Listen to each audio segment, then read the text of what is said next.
Hello, traders. Today is Monday, July 21st, and this is my PM recap for the Euro US dollar, and we're starting on the 4-hour time frame. So we did have a pretty nice push up today on the Euro dollar, and if we go up to the daily, we can see that we did get an engulfing up at a Fibonacci level, telling me that this whole move out down right here is likely over.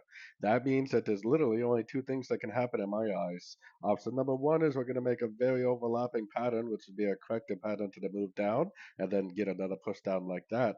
Option number two is since the weekly and the monthly is still in an uptrend, it could just continue the uptrend like that, making new highs very, very easily. So taking it all the way down to the 1 hour time frame. If you zoom out quite a ways, you can see I got my Fibonacci retracement on this whole move down. I think this first push up is probably only like a wave A of a correction. We're probably going to end up making some kind of a three-way pattern over the next few days, some sort of an A, a B, and a C. And if it goes to a Fibonacci retracement level, it turns back down with a nice engulfing move after making three waves.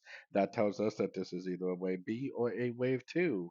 On the other hand, if it continues to make higher highs, higher lows, higher lows, higher highs, it just keeps on trending up with a nice impulsive uptrend. That means that this whole move down was just a correction to the last move up on the daily, and that the weekly, monthly time frame uptrend is continuing.